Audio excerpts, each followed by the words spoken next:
கடந்து போகலாம். ஆண்டவர் தெய்வீக சுகத்தை குறித்து நம்மோடு கூட ஆண்டவர் பேசிக் கொண்டு வருகிறார். நாம் சுகமாய் இருப்பதுதான் தேவனுடைய சித்தம், நாம் ஆரோக்கியமா இருப்பதுதான் தேவனுடைய விருப்பம். அதனால புரிந்து கொள்ளுங்கள், நாம தவறான மனதலோடு அதை புரிந்து கொள்ளக்கூடாது. தெய்வீக சுகம் ஆண்டவரே நமக்கு கொடுக்கிற அப்பம் மாதிரி தேவையா பிள்ளைகளுக்குரியது. யாரெல்லாம் அதை உரிமையோடு அதை விசுவாசத்தோடு பெற்றுக்கொள்ளணும்னு ஆண்டவர் விரும்புகிறார். அந்த தெய்வீக சுகத்தை குறித்து தான் இன்றைக்கு நாம் பார்த்து கொண்டு வருகிறோம். அதுல முதலாவதாக நம்ம நிறைய காரியங்களை பார்த்தோம். யெகோவா ரஃபா சுகமாக்குற ஆண்டவர் என்று சொல்லி சில அதுக்கு சந்தேகங்கள்லாம் நமக்கு எழுமோ அதெல்லாம் குறித்து நம்ம தொடர்ந்து பார்த்தோம். அதுக்கு அடுத்தது நம்ம கடைசியாக பார்த்த காரியம் என்ன அப்படின்னு கேட்டீங்கன்னா, சுகத்தை பெற்றுக்கொள்வதற்கான 7 வழிகளை உங்களுக்கு சொன்னேன். சுகத்தை நம்ம பெற்றுக்கொள்வதற்கு 7 வழிகளை உங்களுக்கு சொன்னேன். முதலாவதாக சுகமளிக்கிற வரத்தின் மூலமாக ஆண்டவர் நமக்கு சுகம் கொடுக்கிறார். நம்பர் 1. இரண்டாவதாக நம்ம பார்த்தோம் எப்படி ஆண்டவர் சுகம் கொடுக்கிறார் அப்படின்னா, இரண்டாவதாக கைகளை வைப்பதன் மூலமாக ஆண்டவர் நமக்கு சுகத்தை கொடுக்கிறார். நாம விசுவாசத்தோடு நாம ஜெபிக்கும் பொழுது கர்த்தர் நம்முடைய கரங்களின் வழியாக அபிஷேகத்தை அனுப்புகிறார், வல்லமை அனுப்பி சுகம் கொடுக்கிறார். ஆமென். அல்லேலூயா. அதாவது வியாதியின் மேல் கரங்களை வைக்கும் பொழுது அப்பொழுது அவர் சுகத்தை பெற்றுக் கொள்வார்கள் என்று வேதம் சொல்கிறது. அதனால நாம் விசுவாசத்தோடு கைகளை வைக்கும் பொழுது சுகத்தை பெற்றுக்கொள்ள முடியும். மூன்றாவதாக பார்த்தோம் எப்படி நம்ம சுகத்தை பெற்றுக்கொள்ள முடியும் அப்படின்னா, இயேசுவின் நாமத்தில் பிதாவை நோக்கி ஜெபம் பண்ணும் பொழுது சுகத்தை பெற்றுக்கொள்ள முடியும். ஆமென். இதெல்லாம் அது வழிமுறைகள், இதுதான் நம்ம சுகத்தை பெற்றுக்கொள்ள முடியும் என்று சொல்லி பார்த்தோம். அதுக்கு அடுத்தது நான்காவதாக பார்த்தோம், இயேசுவின் நாமத்தில் கட்டளையிடுவதன் மூலமாக நாம் சுகத்தை பெற்றுக்கொள்ள முடியும். ஆண்டவர் இயேசு நீங்க பாத்தீங்கன்னா பேதுருடைய மாமிக்கு ஜுரமா இருந்த போது அங்க போய் அந்த வியாதிக்கு ஆண்டவர் கட்டளையிடுகிறார். அப்போ அந்த வியாதியை பார்த்து நாம் கட்டளையிட வேண்டும், வியாதியை பார்த்து பேச வேண்டும். அப்போ அந்த வியாதி என்ன பண்ணுது, விட்டு நீங்கும். புரிந்து கொள்ளுங்கள். அதனால இயேசு நாமத்தில் நம்ம கட்டளையிடும் பொழுது அந்த வியாதி என்ன பண்ணுது, நீங்கிவிடும். அதை குறித்து நம்ம பார்த்தோம். ஐந்தாவதாக பார்த்தோம், ஒருமனப்பாட்டின் ஜெபத்தின் மூலமாக ஆண்டவர் நமக்கு சுகத்தை கொடுக்கிறார். இதெல்லாம் பார்த்தோமா, ஞாபகம் இருக்கா? ஆமா. அதாவது அதாவது நம்ம பார்த்த 4 வழிகளிலும் சுகம் பெற்றுக்கொள்ள முடியவில்லை என்றால் 5வது வழி ஆண்டவர் நம்ம காட்டுகிறார். என்னன்னா, அதாவது நாம ஒருமுனப்பட்டு ஜெபிக்கும் போது கர்த்தர் சுகத்தை கொண்டு வருகிறார். ஆண்டவரே சொன்னார், என்ன சொல்றாருன்னா, உங்களில் 2 பேர் நாங்கள் வேண்டிக் கொள்ள போகிற எந்த காரியத்தை குறித்தாலும் இந்த பூமியிலே ஒருமனப்பட்டிருந்தால் அது என் பிதாவினால் அவர்களுக்கு உண்டாகும்.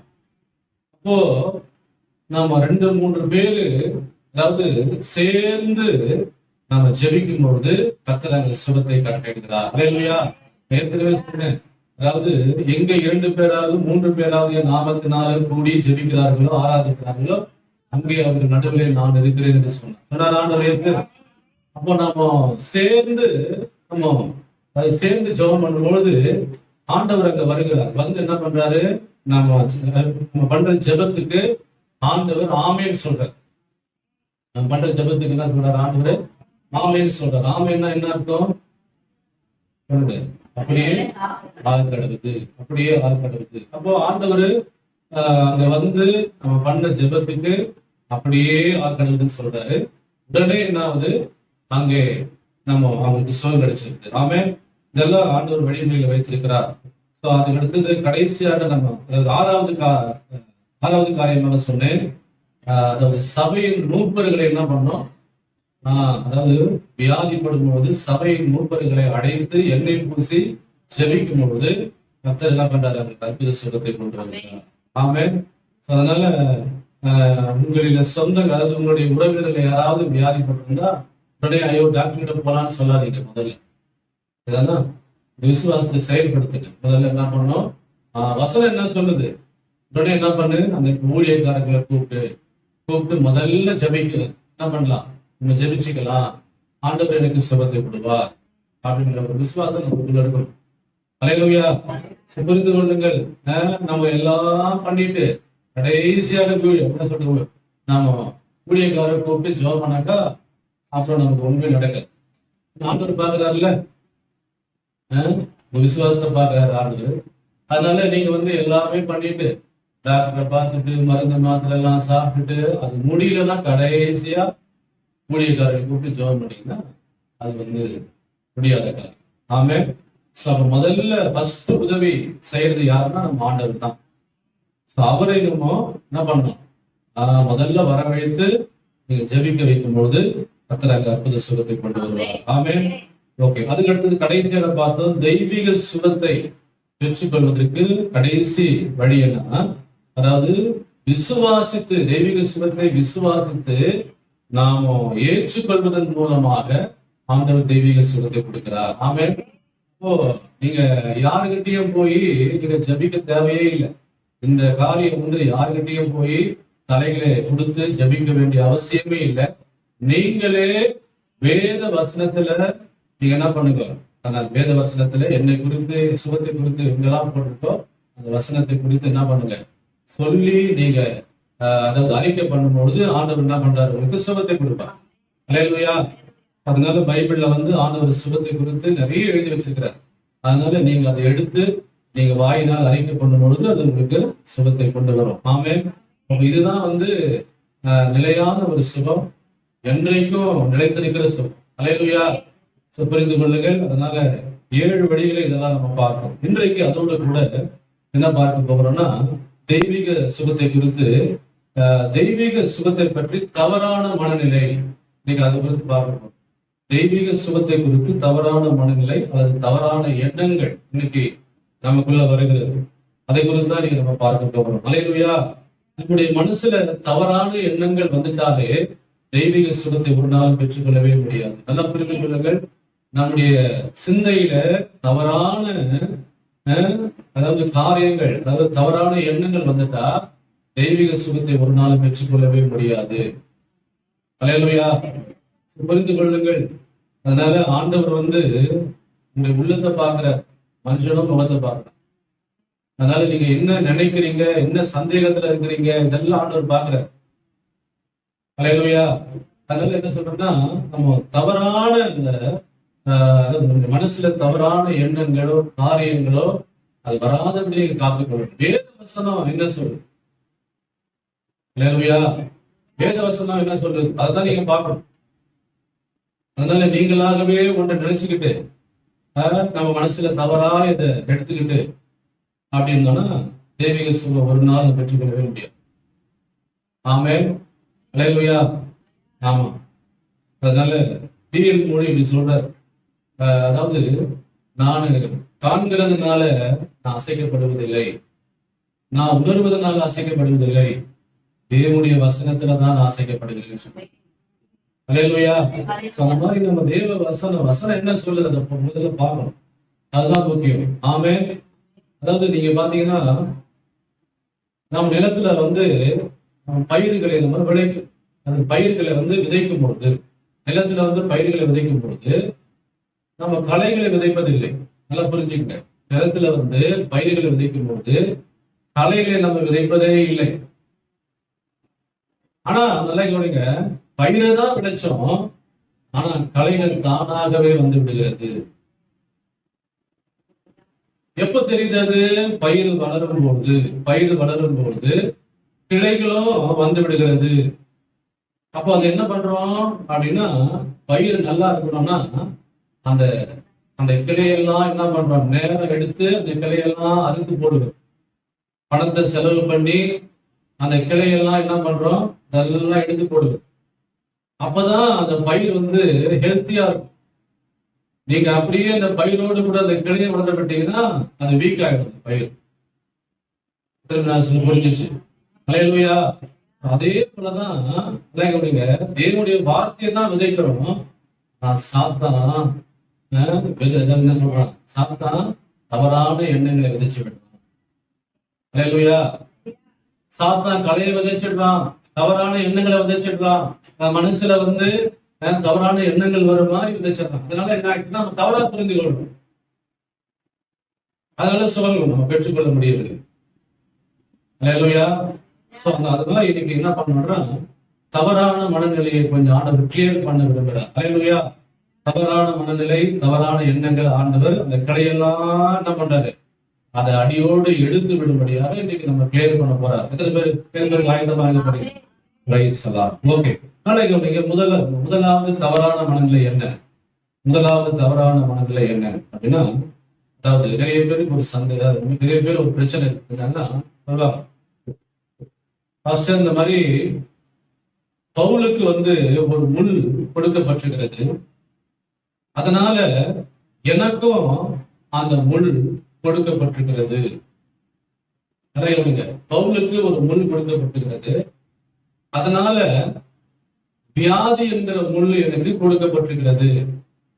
பவுலுக்கு எப்படி அந்த வியாதி அவரை விட்டு நீங்கி போகவில்லையோ, அதே போல எனக்கு வந்து அந்த வியாதி முள்ளு என்னை விட்டு நீங்கி போகாது, இப்படியே இருந்து போய் சேர வேண்டியதுதான் அப்படின்னு தவறான ஒரு மனநிலை இருக்கு. அததான் ஆண்டவர் இன்னைக்கு எடுத்து போட விரும்புகிறார். அல்லேலூயா. நான் சொல்ல புரிஞ்சிச்சா? ஓகே. எடுத்துக்கொள்ளுங்கள் வசனம் 2 கொரிந்தியர் புத்தகம் எடுத்துக்கொள்ளுங்க. 12:7 வாசிங்க. 2 கொரிந்தியர் 12:7.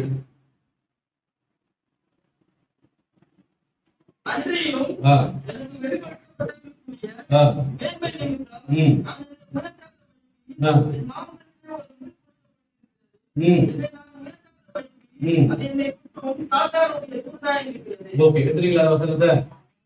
நீ எடுத்து பார்த்தால்தான் உங்களுக்கு புரியும். சரிங்களா? நான் படிக்கிறது கேட்க. அன்றையும் எனக்கு வெளிப்படுத்தப்பட்டவர்களுக்குரிய மேன்மை நிமித்தம் நான் என்னை உயர்த்தாதபடிக்கு என் மாம்சத்திலே ஒரு முள் கொடுக்கப்பட்டிருக்கிறது. என்னை நான் உயர்த்தாதபடிக்கு அது என்னை குட்டும் சாத்தானுடைய தூதனாய் இருக்கிறது. இருக்கா பைபிள்ல? ஓகே. இப்போ நம்ம என்ன இதை வந்து நினைச்சுக்கிறோம், தவறா இந்த வசனத்தை நினைச்சுக்கிறோம்னா, பவுலுக்கு எப்படி ஒரு முள் கொடுக்கப்பட்டதோ அதே போல எனக்கும் வியாதி என்கிற முள்ளு கொடுக்கப்பட்டிருக்கிறது. அதனால வாழ்நாள் முழுவதும் நான் வியாதியோடு இருந்து மறைக்க வேண்டியதுதான் அப்படின்னு நினைச்சுக்கிறீங்க. நான் சொல்ல புரிஞ்சுச்சா? அல்லேலூயா. நல்ல கவனிங்க. பவுல் இத ஒரு முள் என்றுதான் சொன்னாரே தவிர வியாதி என்று அங்கே சொல்லவே இல்லை. நல்லா புரிஞ்சுக்கங்க. பவுல் இதை ஒரு முள் என்றுதான் சொன்னாரே தவிர வியாதி என்று சொல்லவே இல்லை. ஆனா இன்னைக்கு அநேகர்கள், அதாவது நம்ம எல்லாரும் எப்படி நினைச்சுக்கிறோம்னா, எனக்கு பவுல் மாதிரி அந்த முள் இருக்கிற அந்த வியாதி எனக்கு இருந்துட்டே இருக்குது, அதனால இது வந்து எனக்கு சுகமாகாது, அதனால வாழ்நாள் முழுவதும் இந்த வியாதிலேயே நான் என்ன பண்ணோம், இப்படியே போய் சேர வேண்டியதுதான் அப்படின்னு நீங்க நினைச்சுக்கிறீங்க. அல்லேலூயா. நீங்கள் இல்ல, பலர் நினைச்சுக்கிறாங்க. அப்போ என்ன சொல்ல வரேன்னா, பவுல் இதை சொல்லும் பொழுது இதை ஒரு முள் என்று தான் சொன்னாரே தவிர வியாதி என்று சொல்லவில்லை. சொல்லியிருக்கிறாரா? என்ன சொன்னாரு? வியாதியா சொன்னாரு. அப்பயே நம்ம வியாதி எனக்கு வந்துடுச்சு, பவுல மாதிரி எனக்கு ஒரு வியாதி வந்துடுச்சு, பவுல மாதிரி ஒரு பலவீனம் எனக்கு வந்துடுச்சு, அதனால இது என்னை சுகமாகாது, இதெல்லாம் நம்மளே நினைச்சுக்கிறோம். பவுல் அப்படி சொல்லவே இல்லை. முள்ளுதான் சொன்னார், வியாதி என்று அவர் சொல்லவே இல்லை. அல்லேலூயா. அப்போ நாமளே நம்ம என்ன பண்றோம், ஏதாவது ஒரு வசனத்தை எடுத்துக்கிட்டு நாமளே ஒரு விளக்கம் என்ன பண்றோம், நம்மளாவே அதை தேடிக்கிறோம், நம்மளாவே விளக்கம் சொல்ல ஆரம்பிக்கிறோம். வசனத்தை கொஞ்சம் நல்லா ஆராய்ந்து பார்க்கணும். அதாவது நீங்க பாத்தீங்கன்னா வசனம் எல்லாம் ஜோடு ஜோடாக கொடுக்கப்பட்டிருக்கிறது. ஜோடு இல்லாத வசனம் எதுவுமே கிடையாது. வசனத்துல அங்கே என்ன பண்ண ஜோடு உள்ள வசனங்கள் இருக்குது. அப்ப உடனே என்ன பண்றோம்னா, இந்த முள்ளுக்கு எங்க வியாதின்னு பைபிள்ல எந்த இடத்துலயும் முள்ளு வியாதின்னு சொல்லவே இல்லை.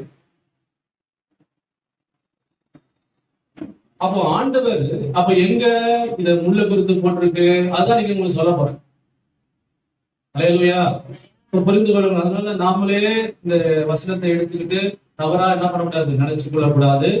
அதனால இந்த வசனத்தை குறித்து, இந்த வசனத்துக்கு எந்த இடத்துல இந்த முள்ளு சொல்லப்படுகிறது அப்படின்னா நீங்க எடுத்துக்கொள்ளுங்கள். என்ன எடுத்துக்கொள்ளுங்க. என்ன புஸ்தகம் 33வது அதிகாரம் 55வது வசனத்தை எடுத்துக்கொள்ளுங்க.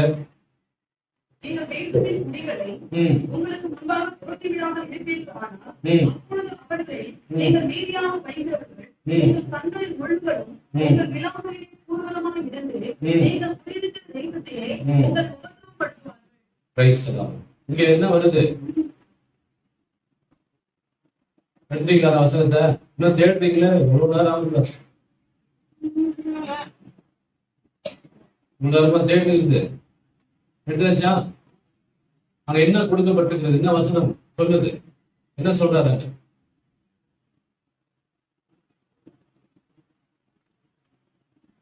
எங்க முள்ளுன்னு வார்த்தை வருதா? எவ்வளவு வார்த்தையிலையும் ஆமா வருது. என்னதான் பாக்குறீங்க? சொல்லு, பாடி படிங்க அந்த வசனத்தை.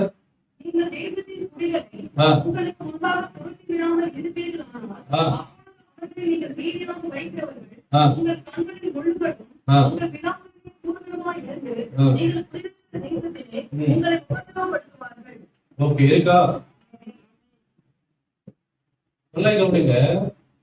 இப்போ இத வியாதின்னு சொல்றீங்களே, இந்த வியாதி நாங்க போட்டிருக்க முள்ளுன்னு போட்டிருக்கு. அப்ப இதுக்கு என்ன அர்த்தம் கொடுக்கப்படுகிறது அப்படின்னா, நல்லா கவனிங்க. ஆண்டவர் மோசேயின் மூலமாக இஸ்ரவேல் ஜனங்களுக்கு சொல்றார்.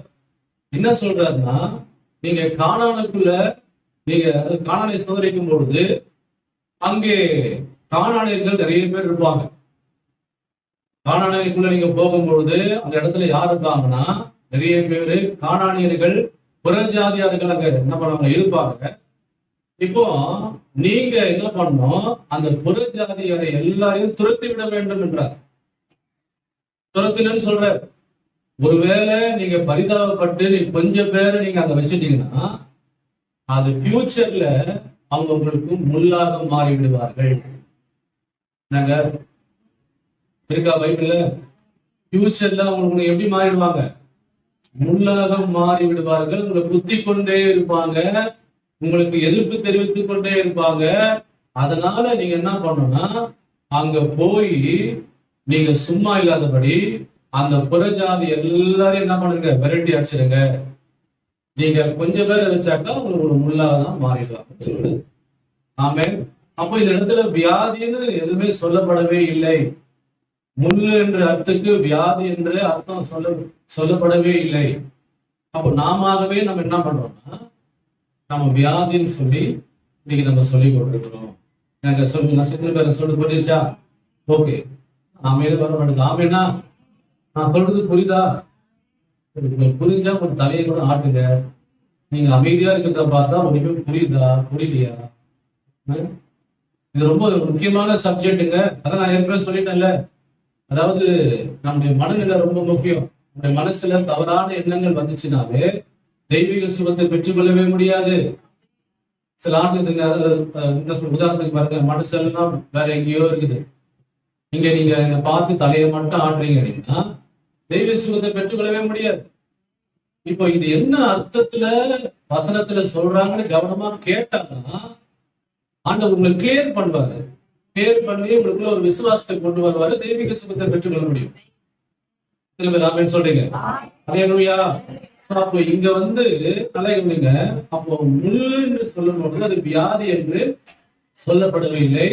அது என்ன அப்படின்னு அர்த்தம்? புறஜாதியார் என்ற அர்த்தம். முள்ளுனா என்ன அர்த்தம்? புறஜாதியார், கானானியார், அது கானானியர். இப்போ அவர் என்ன சொல்றாருன்னா, நீங்க அதாவது எல்லாத்தையும் போன உடனே எல்லாரையும் என்ன பண்ணுங்க, விரட்டி அடிச்சிருங்க. ஆனா நீங்க பரிதாபப்பட்டு கொஞ்சம் பேரை நீங்க வச்சீங்கன்னா ஃபியூச்சர்ல உங்களுக்கு முள்ளாக மாறணும்னு சொல்றேன். அதுவே உங்களுக்கு எதிர்ப்புகள், அதாவது அவங்க எதிர்க்க ஆரம்பிச்சிருவாங்க, உங்களை வேதனைப்படுத்த ஆரம்பிச்சிருவாங்கன்னு தான் பைபிள் சொல்லுது. ஆமென். அப்ப புரிந்து கொள்ளுங்கள். அப்போ பவுல் அவர் ஊழியத்துல நிறைய போராட்டத்துல எல்லாம் அவருக்கு எதிர்ப்புகள் இருந்தது. பவுல் எங்கெல்லாம் ஒரு ஊழியம் செய்ய போனாரோ அங்கெல்லாம் அவருக்கு என்ன இருந்தது? எதிர்ப்புகள் இருந்தது. நல்லா கவனிங்க, இந்த எதிர்ப்புகள் மத்தியில அவர் ஊழியம் செஞ்சார். அப்போ நல்லா கவனிங்க, லீஸ்ட்ராவுக்கு போனாரு, ஊழியம் செஞ்சாரு. அங்க அவர் அப்படியே என்ன பண்ணாங்க, எல்லாரும் சேர்ந்து கல்லால அடிச்சு அவர் அப்படியே கொண்டுட்டாங்க. ஆனா ஆண்டவர் பாருங்க, திரேசாவுக்கு திரும்ப உயிரை கொடுத்து என்ன பண்ணாரு, அவர் திரும்ப ஆண்டவர் எழுப்பினார், உயிரோட எழுப்பினார். அதுக்கு அடுத்தது எபேசுக்கு போனாரு. எபேசுக்கு போனா அங்கேயே எதிர்ப்புகள் இருந்தது அவருக்கு. அங்க கேஸ் போட்டாங்க அவர் மேல, ஆட்கள் அடிக்க வந்துட்டாங்க அவரை. இப்படி நிறைய போராட்டத்துலாம் அவருக்கு எதிர்ப்புகள் இருந்ததுதான். நல்லா கவனிங்க, அவர் இப்படி எழுதுறாரு, எனக்கு ஒரு முள் கொடுக்கப்பட்டிருக்கிறது. எனக்கு ஒரு முள் அப்படின்னா என்ன அர்த்தம்? எனக்கு இப்படிப்பட்ட எதிர்ப்புகள் எங்க போனாலும் இருக்கிறபடினால அது எனக்கு ஒரு முள்ளாகவே இருக்குதுன்னு சொல்றேன். சொல்ல புரிஞ்சிச்சு? வியாதி என்று சொல்லவில்லை. அப்போ அதுக்காக அவர் என்ன பண்ணாராம், ஆண்டவர்கிட்ட ஜெபம் பண்ணார். ஆண்டவரே, இந்த முள் என்னை விட்டு நீக்கும்படி எத்தனை முறை ஜெபம் பண்ணாரா? 3 முறை ஜெபம் பண்ணார். 3 முறை ஜெபம் பண்ணார். ஆனா ஆண்டவர் என்ன சொன்னாரு, என் கிருபை உனக்கு போதும்பா அப்படிதான் சொன்னாரா? சொன்னார். அது ஒரு என்ன சொல்றது, அந்த எதிர்ப்புகள் அதுதான் அது அவர் என்ன பண்றாரு, அவர் சொல்லுகிறார். கொஞ்சம் யோசிச்சு பாருங்க, அவர் அந்த அளவுக்கு ஆக்டிவா இருந்தாருன்னா அவர் சுகத்தோடு தான் இருந்திருக்கிறார். ஹல்லேலூயா. அந்த அளவுக்கு அவர் வேகமா ஊழியம் செஞ்சாருன்னா நல்ல பலனோடு தான் இருந்தார். அதான் அவர் சொல்றாரு, என்னை பலப்படுத்துகிற என் கிறிஸ்துவினால எல்லாவற்றையும் செயலுக்கு பலன் உண்டு.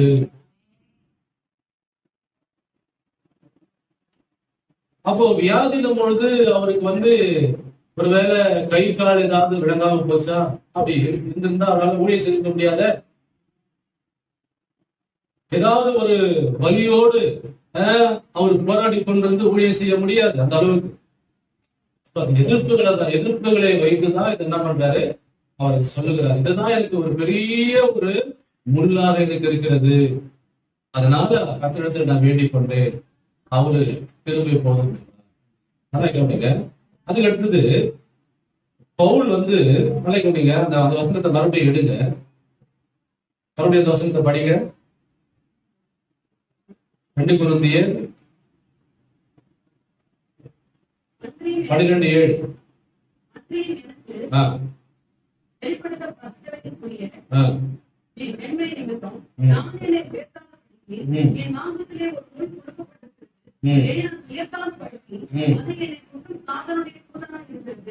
இருக்கா பைபிள்ல? அப்போ அது என்ன சொல்றாரு அவரு, அது குட்டும் ஒரு சாத்தானுடைய தூதனா இருக்கிறது. அப்போ இந்த எதிர்ப்புக்கு ரூட் கிராஸ் யாரு? சாத்தான். புரிஞ்சுச்சா நான் சொல்றது? எதிர்ப்புகள் வர காரணம் என்ன? சாத்தான் தாங்க, சாத்தான் தான். அதனாலதான் அவர் என்ன பண்றாரு, கர்த்தரிடத்துல வேண்டிக் கொள்கிறார். ஆண்டவரே, இதெல்லாம் நான் என்ன பண்ணோம், நான் ஜெயித்து ஆண்டவரே நான் ஜெயம் பெறணும்னு சொல்லி ஆண்டவர்கிட்ட அவர் வேண்டிக் கொள்கிறார். அப்ப இதுக்கெல்லாம் காரணம் சாத்தான் தான். அதே நீங்க நல்ல கவனிங்க. அதுக்கு அடுத்தது ஏன் அவருக்கு அந்த முள் கொடுக்கப்பட்டது அப்படின்னா, நல்ல கவனிங்க, ஏன் அவருக்கு முள் கொடுக்கப்பட்டதுன்னா, அது என்னை உயர்த்தாதபடிக்கு.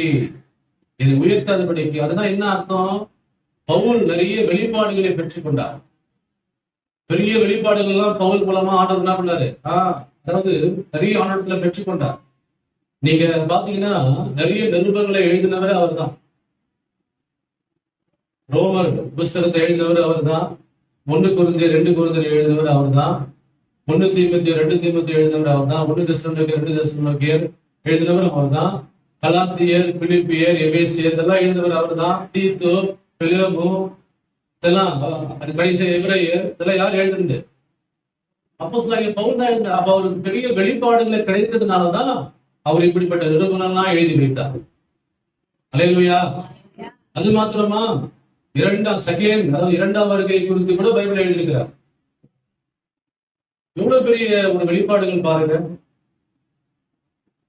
அது மாத்திரமல்ல, அந்தி கிறிஸ்துவ குறித்து கூட எழுதுகிறார் பைபிள். இப்ப பாருங்க, பெரிய பெரிய வெளிப்பாடுகளை பெற்றுக்கிறார்ல. அப்போ இவரை குறித்து நல்லா இவரை பற்றி பேதுருவே அப்ரிஷியேட் பண்ணி பேசுறாரு. பேதுரு யாருங்க?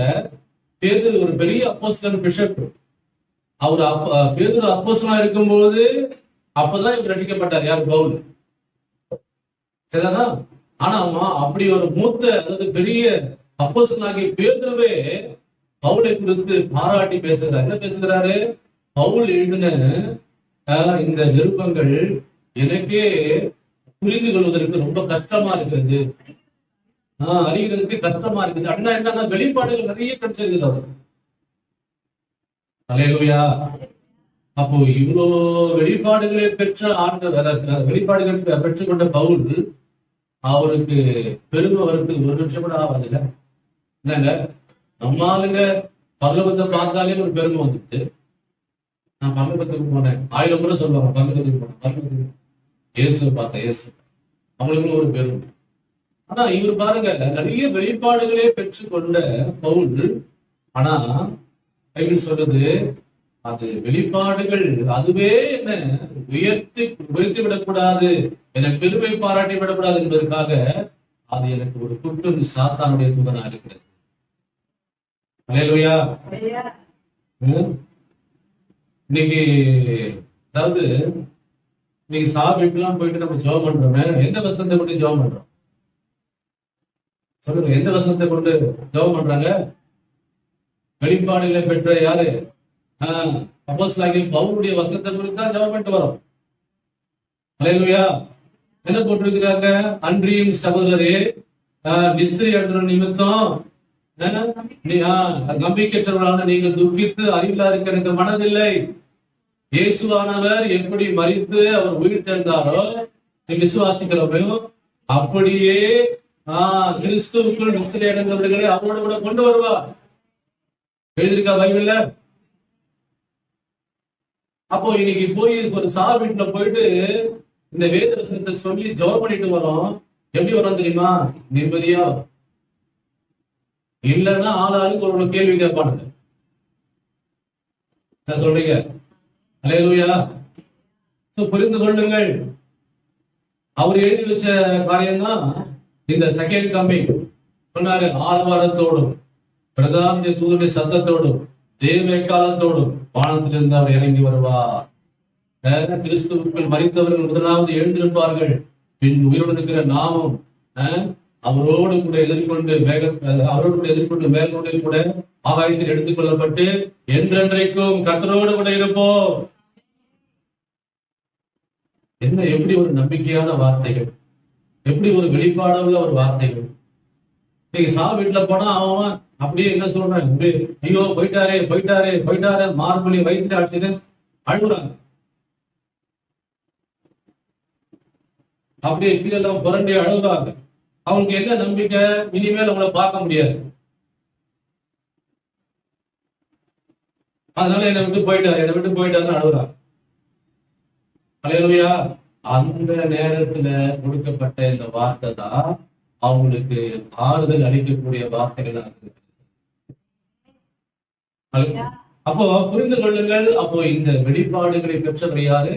அப்போஸ்தலனாகிய பவுல். அப்போ அதனாலதான் இந்த மேன்மை நிமித்தம் தன்னை உயர்த்தி கொள்ளாதபடிக்கு அது என்னை ஒரு குற்றம் சாத்தனுடைய தூதனா இருக்கிறது என்று அவர் சொல்லுகிறார். ஆமே, நான் சொல்றது புரிஞ்சுச்சா? அல்லேலூயா. அப்ப புரிந்து கொள்ளுங்கள், என்ன சொல்றேன்னா, அப்போ பவுல் சொல்லும் பொழுது முள் என்று சொன்னாரே தவிர வியாதி என்று ஒரு நாளும் சொல்லவில்லை. அப்போ நம்ம தவறா மனதில தவறு நினைச்சு கொள்ளவே கூடாது. அதனால பவுலுக்கு எப்படி ஒரு முள் கொடுக்கப்பட்டதோ அதே போல எனக்கு வியாதி என்கிற முள் எனக்கு கொடுக்கப்பட்டது. அதனால வாழ்நாளெல்லாம் அந்த வியாதியோடு தான் இருந்து நம்ம என்ன பண்ணோம், அப்படியே போய் சேர வேண்டியதுதான் நினைச்சுக்கூடாது. நாமே புரிந்து கொள்ளுங்கள்.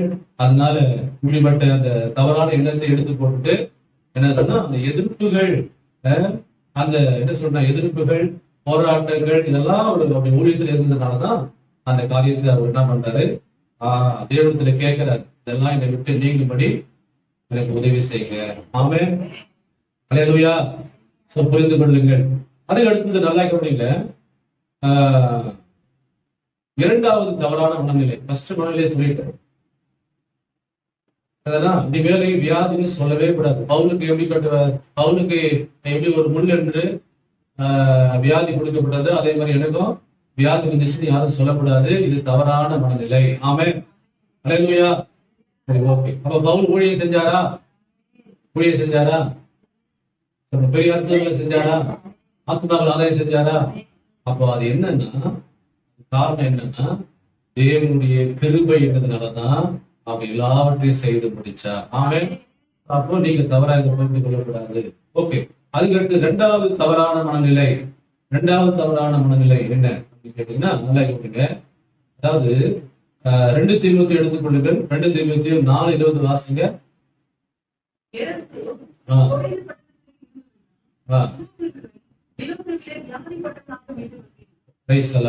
இருக்கா பைபிள்ல? இருக்கா இல்லையா? எடுத்துறீங்களா எல்லாத்தையும்? இந்த வசனத்தை பாருங்க. 2 தீமோத்தேயு 4:20 நீங்க எல்லாரும் எடுக்கும்படி நான் கேட்டுக்கொள்கிறேன். 4:20 என்ன போட்டு பாருங்க. எரிஸ்து எடுத்துறீங்களா?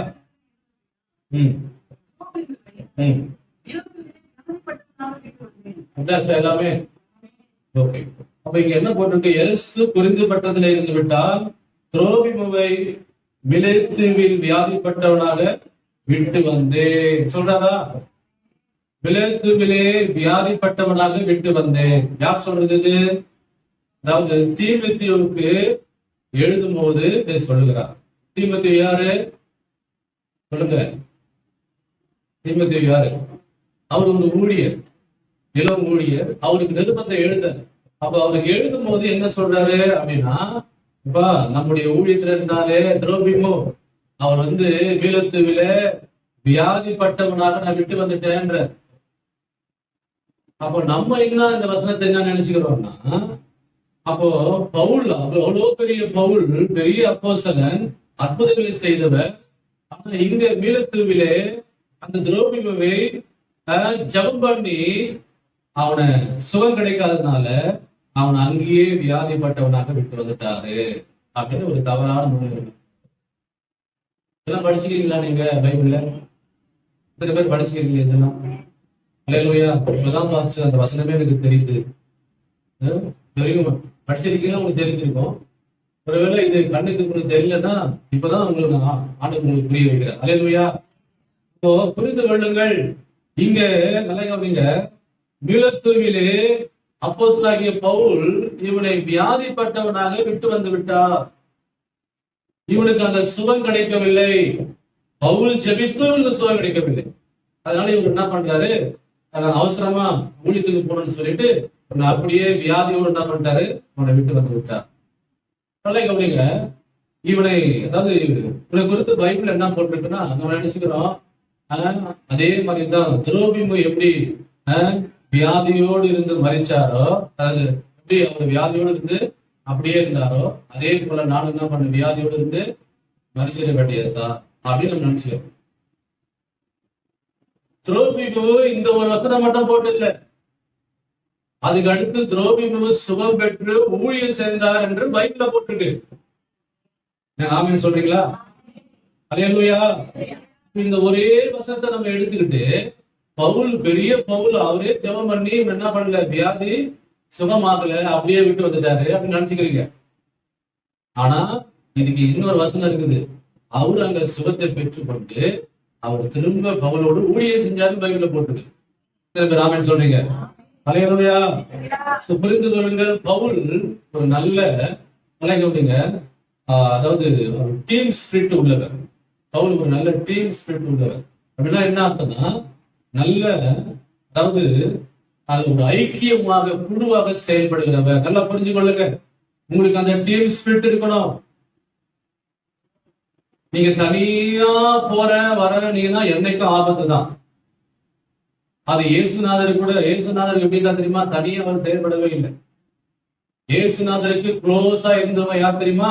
12 பேர். அவர் எங்கெல்லாம் போனாரோ அங்கெல்லாம் இங்க 12 பேர் என்ன பண்ணாரு, கூட்டி கொண்டு போனாரு. அங்க ஜெபிக்க வைத்தாரு, ஊழியம் செய்ய வைத்தாரு. அதுக்கடுத்து 70 பேரை செலக்ட் பண்ணி 2 பேரா ஊழியத்துக்கு அனுப்புனாரு. ஒருத்தரா அனுப்புறாரு, 2 பேரா ஊழியத்துக்கு அனுப்புறாரு. அப்போ இயேசுநாதருக்கு எப்படி அந்த அந்த குழு, அதாவது டீம் ஸ்பிரிட் இருந்ததோ, அதே போல இந்த பவுலுக்கும் அந்த டீம் ஸ்பிரிட் இருந்தது. நாங்க எத்தனை பேர் ஆமென் சொல்றீங்க? ஹல்லேலூயா. ஆமா, அதாவது நம்ம என்னதான் சொன்னாலும் சிலர் ஆள் ஐக்கியத்துக்கே வரமாட்டாங்க. பாத்திருக்கீங்களா? என்னதான் சொன்னாலும் சேரவே நான் இன்னமோ ஆமா ஏதோ சண்டே டு சண்டே ஞாயிற்றுக்கிழமை போயிட்டு வரேன்னா அவ்வளவுதான் என் கடமை முடிஞ்சு போச்சு. ஆனா ஐக்கியத்துக்கே வரமாட்டப்பா அப்படின்ற ஒரு ஸ்பிரிட் எல்லாம் இருக்குது இன்னைக்கு.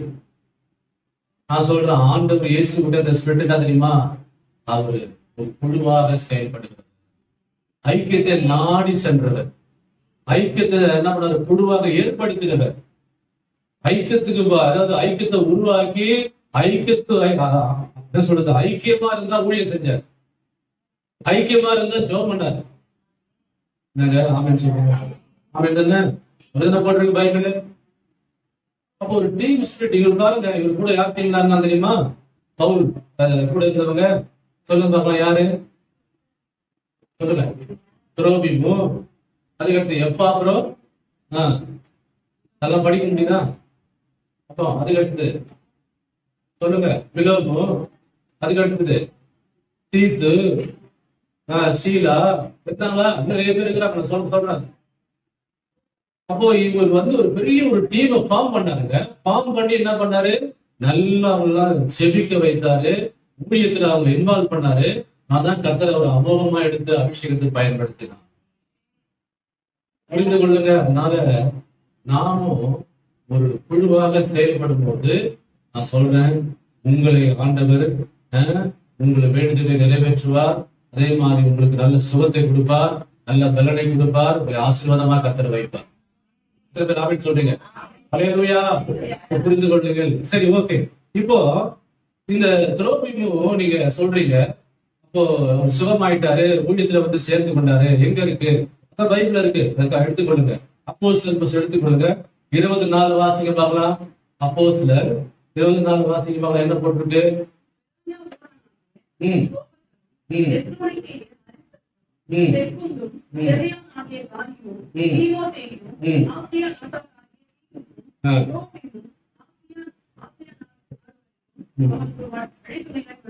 எடுத்துக்கலாம் வசனத்தை. எடுத்தாதான் உங்களுக்கு தெரியும். நல்லா கவனிங்க. என்ன போட்டிருப்பா? பெரோயா ஊரானாகிய யார் தெரியுமா? பவுலுடைய டீம் சரிதானா? பெரோயா ஊரானாகிய சோபத்தரும், தெசலோனிக்கேயரில் அரிஸ்தர்க்கும், செக்குந்தும், தெர்பேயனாகிய காயுவும், தீமோத்தேயுவும், ஆசியா நாட்டாளாகிய தீகிக்கும் துரோபி வந்துட்டாரா? இங்க நாங்க எடுத்தீங்களா இல்லையா? இங்க வந்துட்டாரா? பாருங்க, இங்க வந்திருக்கிறார். இங்க வந்திருக்காரு. நல்லா கேட்டீங்க. என்ன சொல்றாரு தெரியுமா பவுலு?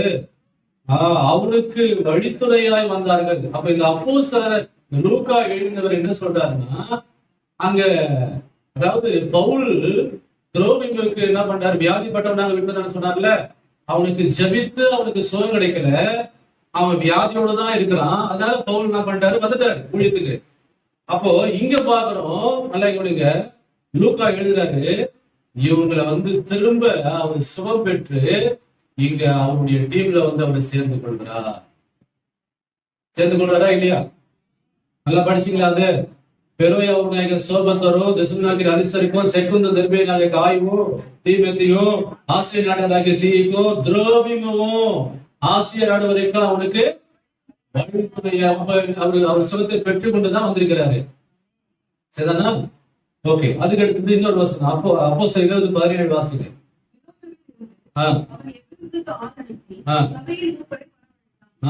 யாரை வரவழைத்தாங்க? சபையின் மூப்பர்கள் யாரு? இப்ப படிச்சவங்க யாரு?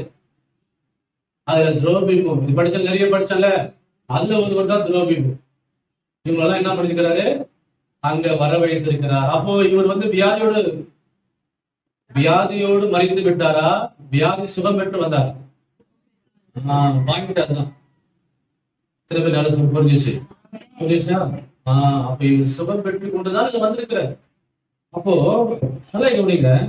இப்போ அவர் என்ன பண்றாருன்னா, இப்போ அந்த பவுலோடு கூட அந்த டீம்ல சேர்த்து கொள்கிறார். அப்பதான் அவர் புதுசா ஜாயின் பண்றாருங்க.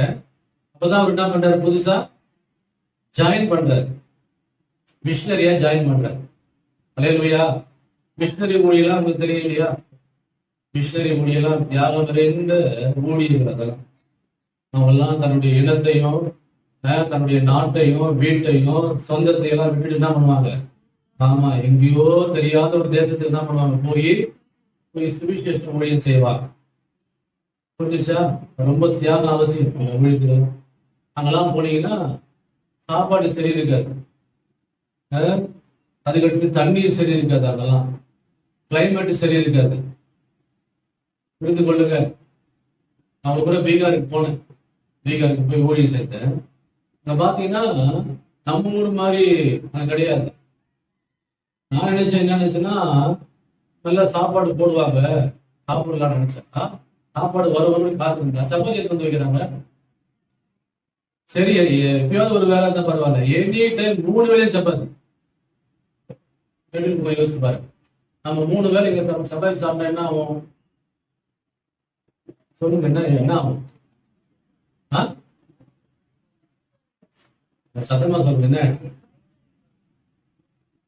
என்ன சூடாட்டங்க, அது ஒத்துக்காது நமக்கு. சூடா கரெக்டா?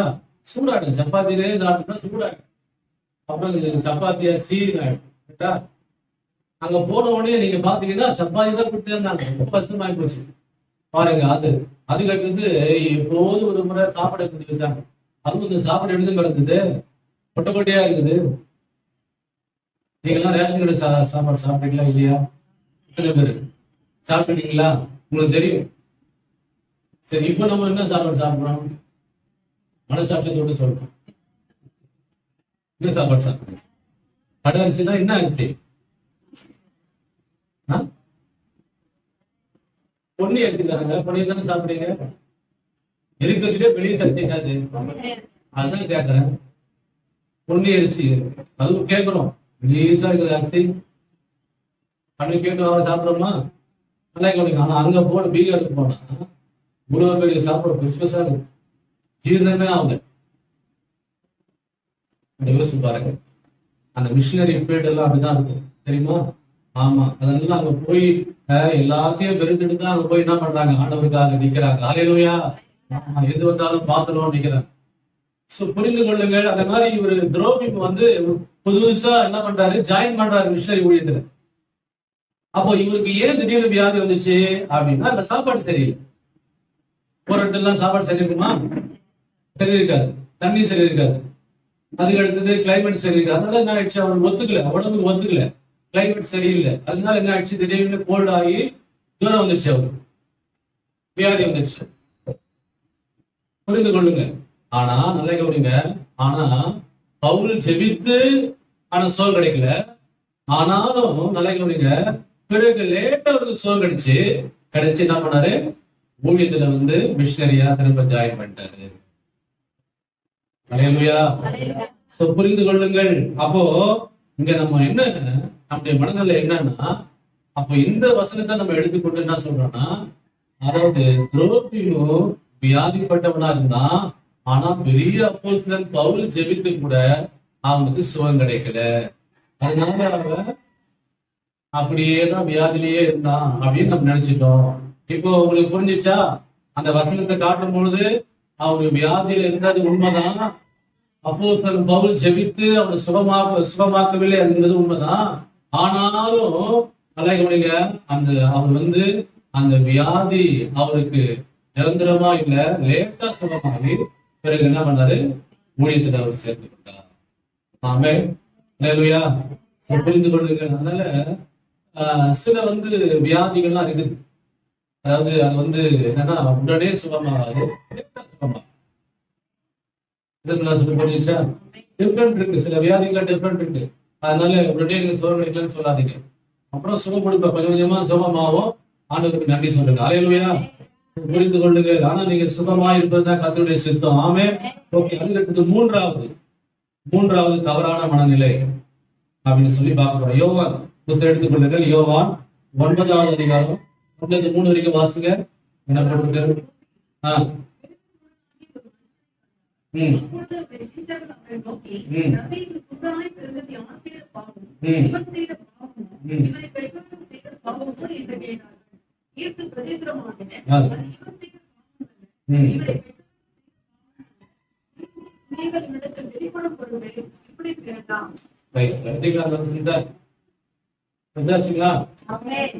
நல்லா கவனிங்க.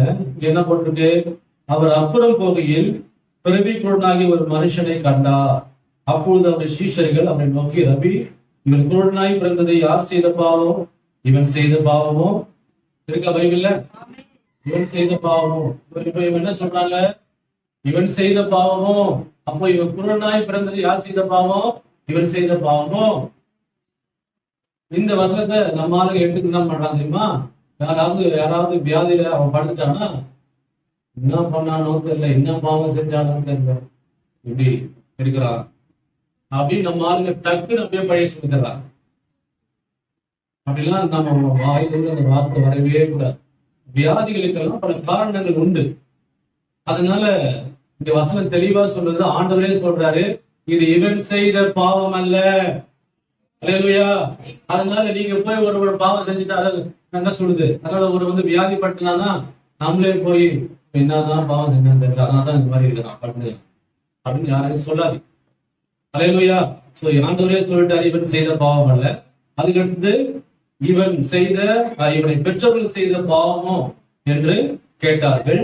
இயேசு பிரித்தமாக, இவன் செய்த பாவம் அல்ல, இவனை பெற்றவர்கள் செய்த பாவம் அல்ல, தேவனுடைய கிரியைகளிடத்தில் வெளிப்படும் பொருட்டே இப்படி பிறந்தான். என்ன சொன்னாரு?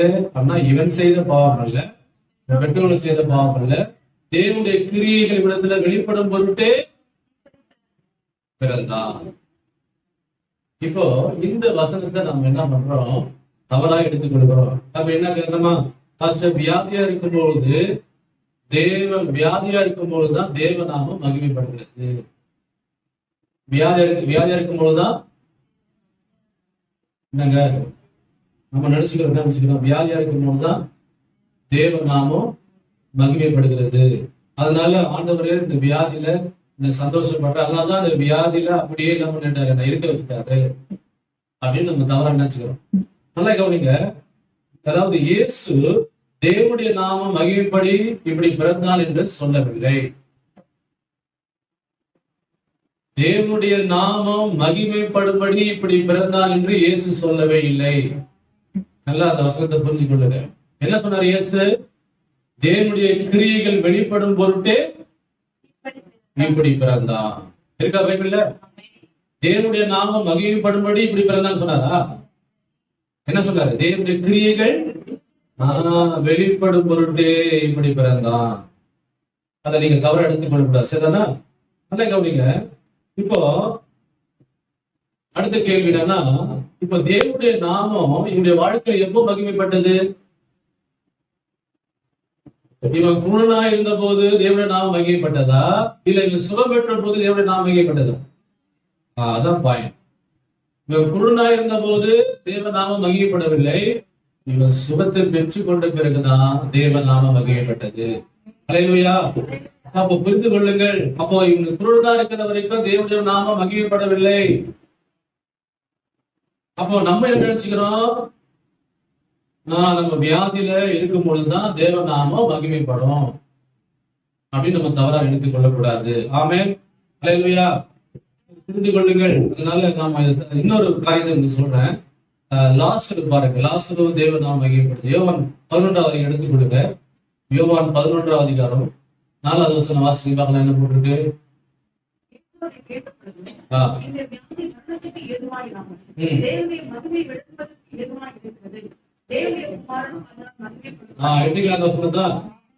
என்ன போட்டிருக்கு பாருங்க. இந்த வியாதி என்ன போட்டிருக்கு? மரணத்துக்கு ஏதுவாக இருக்கிறது போட்டிருக்கா?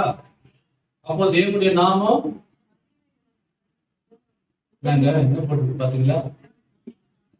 தேவனுடைய நாமம் மகிமைப்படும்படி இருக்கா? இதான் நம்ம தவறா நினைச்சுக்கிறோம். அல்லேலூயா.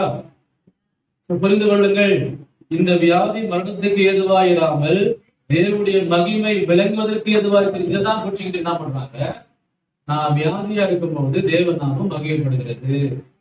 சரி, ஓகே. இப்போ நல்லா கவனிங்க. இப்போ அதாவது இயேசுவின் நண்பனான லாசரு, அவர் ரொம்ப சிநேகிதனாக அவர் என்ன பண்ணார், அழைத்தார். அவருடைய நண்பன் யாரு, லாசரு. அவர் என்ன பண்ணாரு, வியாதிப்பட்டுட்டாரு. உடனே இந்த செய்தி யாருக்கு தெரிய வருகிறது, ஆண்டவர் இயேசுவுக்கு சொல்லி அனுப்புறாங்க. சொல்லி அனுப்புறாங்க, சீக்கிரமா வாங்க. அதனால ரொம்ப உங்க சிநேகிதன் யாரு, லாசரு வியாதியா இருக்கிறாரு சொல்லி அனுப்புறாங்க இயேசுவுக்கு. ஆனா நல்லா கவனிங்க, ஆண்டவர் இயேசு இந்த செய்தி வந்த உடனே அவர் என்ன பண்ண தெரியுமா, அவர் போகவில்லை. அவர் என்ன பண்ணலாங்க, ஏன் போகல சொல்லுங்க.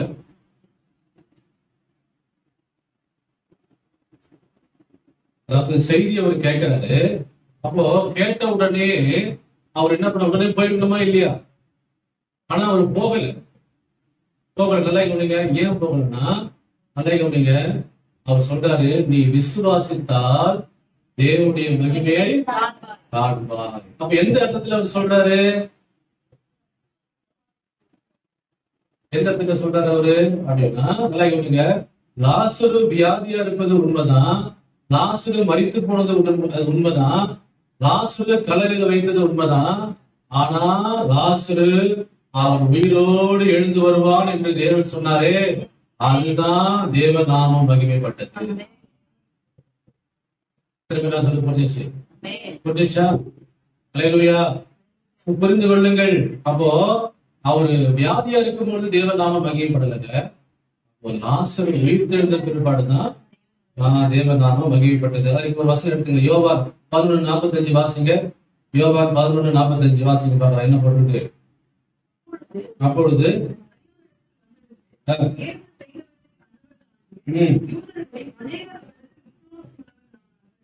அநேகர்கள் என்ன பண்றாங்க, ஏன் விசுவாசம் உள்ளவனார்கள், லாசர் என்ன பண்ணாரு, மகிழ்ச்சி போனவர் உயிரோடு வந்துட்டாரு, உயிரோடு எழுந்துட்டாரு சொல்லி தேவ நாமத்தை மகிமைப்படுத்தினார்கள். அல்லேலூயா.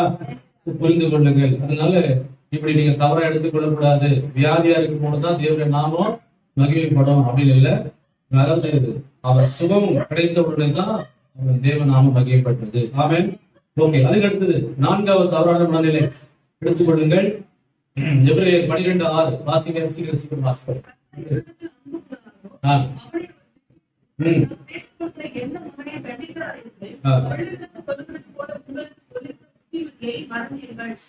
இருக்கா பைபிள்ல இருக்கா? அப்ப இங்க என்ன போட்டிருக்கு, கர்த்தர் எவனை நேசிக்கிறாரோ அவனை சிட்சிக்கிறார். இருக்கா பைபிள்ல? அப்போ இதை நம்ம என்ன நினைச்சுக்கிறோம் தெரியுமா, தவறா நினைச்சுக்கிறோம். அதாவது ஆண்டவர் என்னை ரொம்ப நேசிக்கிறதுனாலதான் ஆண்டவர் எனக்கு அதாவது வியாதி என்ற என்ன சொல்றது, வியாதியில என்ன சிட்சிக்கிறார் என்றதை நம்ம தவறா புரிந்து கொள்றோம். புரியுதுங்களா? சிட்சிக்கிறார் அப்படின்னாக்கா நம்ம என்ன நினைக்கிறோம், வியாதியில சிட்சிக்கிறாரு அப்படின்னு நினைச்சுக்கிறோம். அது தவறான மனநிலை. ஆமே. நல்லா கவனிங்க. அதாவது இது பழைய ஏற்பாட்டு காலம் அதாவது என்ன சொல்ற, புதிய ஏற்பாடு, அது பழைய ஏற்பாட்டு புதிய ஏற்பாடுலாம் பாத்தீங்கன்னா அது வித்தியாசமான முறையில் எழுதப்பட்டது. அதாவது குறிப்பா சொல்ல போனா நல்லா கவனிங்க. அதாவது பழைய ஏற்பாடு எபிரேய மொழியில மொழிபெயர்க்கப்பட்டது. புதிய ஏற்பாடு கிரேக்க மொழியில மொழிபெயர்க்கப்பட்டது. இப்போ நல்லா கவனிங்க. இப்போ இவங்க இதை என்ன பண்ணோம்னா தமிழ்ல டிரான்ஸ்லேஷன் பண்ணணும். இப்போ இதை கிரேக்க மொழியில இருக்குது அந்த பைபிள், எபிரேய மொழியில இந்த பைபிள் இருக்கு. இப்ப நம்ம எப்படி படிக்கிறோம், இத கிரேக்க மொழியில படிக்கிறோம் சொல்லுங்க, எபிரேய மொழியில படிக்கிறோம், எந்த மொழியில படிக்கிறோம்? அப்போ தமிழ் மொழியில டிரான்ஸ்லேஷன் பண்ணதுனாலதான் தமிழ் என்ன பண்றோம், இப்போ அதெல்லாம் நம்ம எல்லாரும் படிக்கிறோம். அப்ப அந்த மாதிரி அப்போ அந்த காலத்துல இருந்தவங்க என்ன பண்றாங்க, பரிசுத்த ஆவியினால ஏவுதினால அவங்க தமிழ்ல என்ன பண்ணாங்க, டிரான்ஸ்லேஷன் பண்ணும்போது நல்லா கவனிங்க. இந்த 2 பைபிளையும் பழைய ஏற்பாடும் புதிய ஏற்பாடும் அதை டிரான்ஸ்லேஷன் பண்ணும்போது அந்த இடத்துல அவங்களுக்கு அந்த வார்த்தை எந்தெந்த இடத்துக்கு அந்த வார்த்தைக்கு போடணுமோ அது தவறா என்ன பண்றது, அந்த அந்த இடத்துக்கு ஏற்ற மாதிரி அந்த வார்த்தை போட்டாங்க. அப்போ அது சிக்ஷிக்கிறார் என்றுக்கு சரியான டிரான்ஸ்லேஷன் என்ன தெரியுமா? போதிக்கிறார், பயிற்சிவிக்கிறார், உருவாக்குறார் அப்படின்னு தான் அர்த்தம். புரிஞ்சிச்சு? அப்போ இந்த சிக்ஷிக்கிறார் என்றுக்கு சரியான டிரான்ஸ்லேஷன் என்னன்னா போதிக்கிறார், பயிற்சிவிக்கிறார், உருவாக்குகிறார். ஆமே. இப்ப ஆண்டவர் நம்ம ரொம்ப நேசிக்கிறார். இப்போ உதாரணத்துக்கு எடுத்துக்கலாம். இப்ப நீ பலர் என்ன சொல்றாங்கன்னா வியாதினாலதான் சிக்ஷிக்கிறார் நினைச்சீங்களேன். அப்போ ஆண்டவர்களை ரொம்ப நேசிக்கிறாருந்தா அப்ப கேன்சர் வியாதியை கொடுத்துக்கணுமே. என்னங்க தவறான மனதில் என்னன்னா கர்த்தரை எப்படி சிக்ஷிக்கிறாரோ, அதாவது எப்படி நேசிக்கிறாரோ அப்படி சிக்ஷிக்கிறார். அப்போ நம்ம என்ன பண்றோம், அதை சிக்ஷிக்கிறார்ன்றதுக்கு வியாதி எனக்கு கொடுக்குறாரு நினைச்சுக்கிறோம். அப்படி பார்த்தாக்கா ஆண்டவர் நம்ம ரொம்ப நேசிச்சா கேன்சரே கொடுத்துக்கணும். அப்ப நான் கொஞ்சமா ஆண்டவரை நேசிச்சா எனக்கு தலைவலி கொடுத்துக்கணுமே, வயிற்று வலியை கொடுத்துக்கணுமே. எவ்வளவு ஒரு தவறான ஒரு காரியம். அப்போ சரியான டிரான்ஸ்லேஷன் என்ன? சிக்ஷை அப்படின்றதுக்கு பயிற்சிவிக்கிறார், போதிக்கிறார், அதை உருவாக்குகிறார். ஆமே. ஆமென் சொல்றீங்களா? ஆண்டவர் யாரையும் வியாதியை கொடுத்து போதிப்பதில்லை, வியாதியை கொடுத்து ஆண்டவர் பயிற்சிவிப்பதில்லை. நம்ம அப்படி நினைச்சுக்கிறோம், வியாதியை கொடுத்து தான் போதிக்கிறாரு, வியாதியை கொடுத்து தான் பயிற்சிவிக்கிறார். அப்படி இல்லை. அப்போ எதை கொண்டு ஆண்டவர் போதிப்பார்? நம்முடைய வேத வார்த்தையின் மூலமாக தான் நம்மள ஆண்டவர் பயிற்சிவிப்பார், போதிப்பார், உருவாக்குவார். ஆமென் சொல்றீங்க? அல்லேலூயா. சங்கீத புஸ்தகம் பாருங்க, 119 எடுத்துக்கொள்ளுங்க. சங்கீதம் 119 67 வாசிங்க.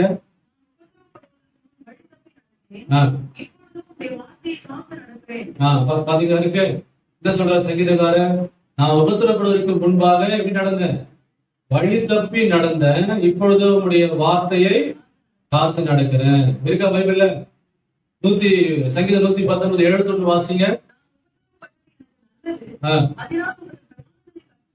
பாருங்க, நான் உபத்திரப்பட்டது எனக்கு நல்லது, அதனால உடைய பிரமாணங்களை நான் கற்றுக்கொண்டேன். இப்ப நல்ல கவனிங்க, இந்த உபத்திரவம் மாத்திரம் அவருக்கு வரவில்லை என்றால் அவர் எங்க போயிருப்பாரு? எப்படி போயிருப்பாரு? உபத்திரவம் மாத்திரம் அவருடைய வாழ்க்கையில வரலன்னா அவர் எந்த வழியா போயிருப்பாரு? வழி மாறி போயிருப்பாரு. வழி தப்பி போனார்ல. உங்க பிள்ளைங்க இருக்கிறாங்க, நான் சொல்றேன், பிள்ளைங்க இருக்கிறாங்க, செல்ல பிள்ளைங்க இருக்கிறாங்களா? இருக்கிறாங்க. இப்போ அவங்க பாத்தீங்கன்னா உங்களுக்கு ரொம்ப கீழ்படுகிறாங்க. செல்ல பிள்ளைங்க நீங்க சொல்றதுக்கெல்லாம் கீழ்படுகிறாங்க. அதனால அவங்க ரொம்ப ஒழுக்கமா இருக்கிறாங்க, நல்ல பிள்ளையா இருக்கிறாங்க, நல்ல ஸ்கூல்ல மார்க் வாங்குறாங்க. அப்படின்ற பிள்ளைங்க இப்போ நீங்க கூப்பிட்டு ஏய் இங்க வாடா அப்படின்னு சொல்லிட்டு 2 நல்ல சரியா போட்டு அனுப்பிங்களா? அடிப்பீங்களா? நல்ல பிள்ளை யாராவது போட்டு அடிப்பாங்களா? சரி, ஓகே. அதுக்கு அடுத்தது ஒரு பிள்ளை இருக்குது, அந்த பிள்ளை நீங்க ஸ்கூலுக்கு அனுப்புறீங்க, அது ஸ்கூல் கட் அடிச்சு சினிமாவுக்கு போயிடுச்சு, என்ன பண்ணுவீங்க? வழி தப்பி போயிடுச்சு, என்ன பண்ணுவீங்க? கூப்பிட்டு இங்க வா, எங்க போன இன்னைக்கு, எங்க போன? தெரியாம ஃப்ரெண்ட்ஸோட சேர்ந்து போடு. புரியுதா உங்களுக்கு? அப்போ வழி தப்பி போகும்பொழுது அப்போ என்ன நடக்குதாங்க? உபத்திரவம், புயல் வீசுகிறது, காற்று அடிக்கிறது, சுனாமி வருகிறது. அப்போ என்ன ஆகுதுன்னா நீங்க அதனால ரொம்ப அப்படியே மனசெல்லாம் உடைஞ்சு போய் திரும்ப என்ன பண்ணி தெரியுமா? பிரமாணங்களை கற்றுக்கொள்ள ஓடி வருகிறீர்கள், ஆண்டவரை கிட்டி சேர ஓடி வருகிறீர்கள். அல்லேலூயா. புரியுதா சொல்றேன்? சொல்ல பேர் புரிஞ்சிச்சு. அல்லேலூயா. சர்ச்சுக்கு கட் அடிச்சுட்டு எங்கேயாவது போயிட்டு நினைச்சீங்களே, சொல்லுங்க, இப்ப ஆண்டவர் சும்மா இருப்பாரா? என்ன பண்ணுவாரு? ஒரு புயல் அனுப்புவாரு. என்ன யோனா கர்த்தருடைய சரீரத்தை விட்டு போயிட்டால என்ன வந்தது அவனுக்கு? மீன் அனுப்புறாரா? நான் அந்த மாதிரி அனுப்புறாரு சில நேரத்துல. ஆமா, கட்டாட்சிக்கு போற, ஒழுங்கா ஜபத்துக்கு வர மாட்டேன், ஒழுங்கா சர்ச்சுக்கு வர மாட்டேன், இதெல்லாம் உனக்கு ஏதாவது கொடுத்து இப்ப சரியா என்ன பண்றாரு? இன்னும் அழகா திரும்ப தேவ சமூகத்துக்கு வந்து உட்கார வைக்கிறார். நான் சொல்லி புரிஞ்சுட்டா? ஹல்லேலூயா. அப்ப புரிந்து கொள்ளுங்க. அதான் தாவீது சொல்றாரு, நான் வந்து உத்தரவுப்பட்டது நல்லது, அதனால பிரமாணங்களை கற்றுக் கொள்கிறேன். உபத்திரவப்படுவதற்கு முன்பாக நான் வழி தப்பி தெரிந்தேன். புரியுதா உங்களுக்கு? ஹல்லேலூயா. அதனால என்னன்னா, நம்ம இதெல்லாம் சிக்ஷை என்றதுக்கு ஆண்டவர் நம்ம பயிற்சி வைக்கிறார், போதிக்கிறார். நம்ம என்ன பண்றது? ஆண்டவர் உருவாக்குகிறார். உருவாக்குறாரா நம்ம ஆண்டவர்? எப்படி உருவாக்குறாரு? எப்படி உருவாக்குறாரு? யோபு சொன்னார்ல, என்ன சொன்னாரு? நான் சோதித்த பின், நான் அவருடைய சோதித்த பின் நான் பொண்ணாக சொல்றாரா? அப்ப நம்ம சுத்த பொண்ணாக மாறுவோம். எப்ப மாறுவோம்?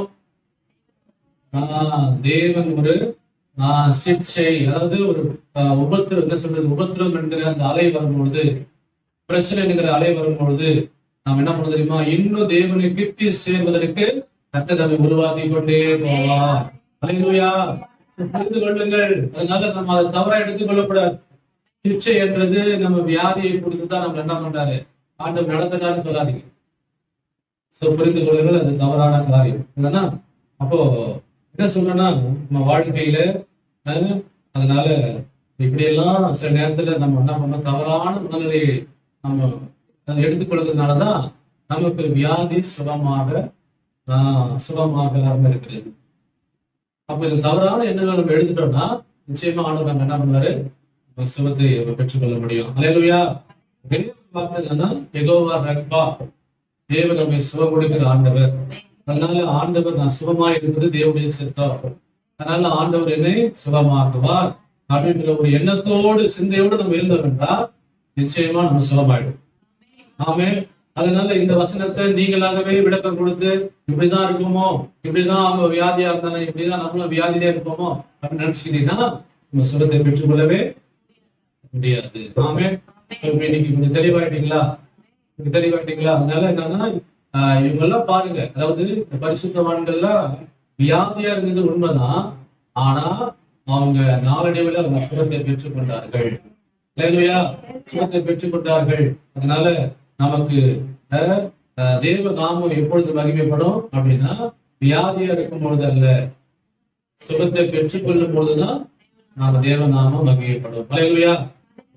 ஒண்ணு சொன்னல, சொல்லுங்க பார்க்கலாம். ஃபர்ஸ்ட்ல இருந்து தவறான மனநிலை நம்பர் 1 என்னது சொல்லுங்க.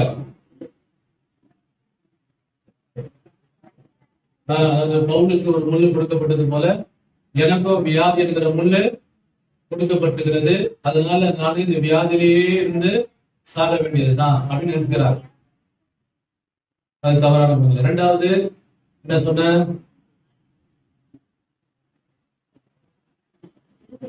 சரி, அதுக்கு என்ன விளக்கம் கொடுத்தேன் நான் உங்களுக்கு? அந்த முள்ளுன்றதுக்கு என்ன விளக்கம் கொடுத்தேன்? எதிர்ப்புகள், போராட்டங்கள். சொல்லணும்னா எதிர்ப்புகள், போராட்டங்கள். அதுக்கு அப்படி ஒரு ஊழியத்துக்கு அதெல்லாம் இருந்தது. அதனால அவர் என்ன பண்றாரு, இந்த எதிர்ப்புகள் நீங்கும்படி அதுதான் எனக்கு ஒரு முள்ளாக இருக்கிறது என்று அவர் ஜெபித்தார். சரி, அதுக்கு அடுத்து 2வது என்ன சொன்ன? தவறான மனநிலை. சொல்லுங்க. துரோபிமு. சொல்லுங்க. துரோபிமு. சொல்லுங்க. துரோபிமு பேருங்க. துரோபிமு சொல்லுங்க. துரோபிமு இவர் ஒரு நல்ல ஊழியர், மிஷனரி. இவர் வந்து என்ன பண்றாரு, விலோத்தீவில வியாதிப்பட்டவனாக பவுல் என்ன பண்ணாரு, விட்டு வந்துட்டான்னு சொல்றாருல. நம்ம என்ன நினைச்சுக்கிறோம், கடைசி வரைக்கும் வியாதியில இருந்து மறித்து விட்டார் நினைச்சோம். ஆனா இவர் சுகத்தை பெற்றுக்கொண்டு திரும்ப என்ன பண்ணாரு, ஊழியத்துல ஜாயின் பண்ணாரு, ஆண்டவருக்காக ஊழியம் செஞ்சார். ஹல்லேலூயா. ஓகே. அதுக்கு அடுத்தது நான் சொன்னேன் தவறான மனநிலை. சொல்லுங்க. இவன் குருடனா இருந்தது யார் செய்த பாவமோ? இவன் செய்த பாவமா? சொல்லுங்க. பெற்றோர் செய்த பாவமா? இதெல்லாம் சொல்லுமா? தேவனுடைய கிரியைகள் வெளிப்படும் பொருட்டே இவன் என்ன பண்ணா? அப்போ கவனிங்க, தேவனுடைய நாமம் மகிமைப்படும் பொருட்டே சொல்லுங்க அப்படின்னு சொல்லல, தேவனுடைய கிரியைகள் வெளிப்படும் பொருட்டே சொன்னார். வித்தியாசம் இருக்குதுல்ல? வித்தியாசம் இருக்கா? அப்ப வியாதியில தான், வியாதியா இருக்கும் போதுதான் தேவ நாமம் மகிமைப்படும் என்பது அது தவறான மனநிலை. எப்போ சுகத்தை பெற்றுக்கொள்ளும் போதுதான் தேவனுடைய நாமம் மகிமைப்பட முடியும். ஆமென். அதுக்கு உதாரணத்துக்கு லாசரு, நான் உங்களுக்கு சொன்னேன், லாசரு உயிர்த்தெழும் போதுதான் அநேகர் விசுவாசம் வச்சாங்க, தேவ நாமம் மகிமைப்பட்டது. ஆமென். கடைசியா நம்ம பார்த்தோம் தவறான மனநிலை. அதாவது கர்த்தரை நேசிக்கிறதுனாலதான் என்னை சிக்ஷிக்கிறார், அதாவது வியாதினால சிக்ஷிக்கிறார் அப்படின்றது நமக்கு தவறான ஒரு மனநிலை இருக்கிறது. அவர் அதை குறித்து சொல்லவில்லை. சிக்ஷிக்கிறார்ன்றதுக்கு சரியான வார்த்தை என்ன? போதிக்கிறார், பயிற்சிக்கிறார், நம்மை உருவாக்குகிறார். அல்லேலூயா. தேவன் நம்மை நல்ல ஒரு சுத்த ஒரு பொன்னாக, ஒரு தங்கமாக நம்மை மாற்ற விரும்புகிறார். ஆமென். இதெல்லாம் நம்ம கேட்டோம். இன்றைக்கு ஒரு காரியத்தை புரிந்து கொள்ளுங்கள், தேவன் நமக்கு சுகமா இருப்பதுதான் அவருடைய சித்தமா இருக்கு. ஆமென். தேவன் நம்ம சுகமா இருப்பதுதான் தேவனுடைய சித்தம். நாம தேவன் நமக்கு சுகத்தை கொடுக்கத்தான் ஆண்டவர் வந்தார். நம்ம சுகமா இருப்பதுதான் தேவனுடைய சித்தம். ஆமென். கூடலாமா? ஆண்டவரே, நான் சுகமாகணும். ஆண்டவரே, இன்னும் நமக்கு ஊழியர் செஞ்சோம். ஆண்டவரே, நமக்கு சாட்சியாய் வாழணும். ஆண்டவரே, நல்ல சுகத்தை கொடுங்க, வெறுமை கொடுங்கன்னு சொல்லி எல்லாரும் அப்படியே எழுந்து நின்று எல்லாரும் கேட்போம். ஹல்லேலூயா. ஆண்டவரே, எனக்கு இருக்கிற இந்த தவறான எண்ணங்களை எடுத்து போடுங்கப்பா. கேளுங்க. ஆண்டவரே, எனக்கு இருக்கிற இந்த தவறான மனநிலையெல்லாம் எடுத்து போடுங்க. ஆண்டவரே, ஆண்டவரே, உங்களுக்கு ஸ்தோத்திரப்பா. நானே ஒரு வசனத்தை எடுத்துக்கொண்டு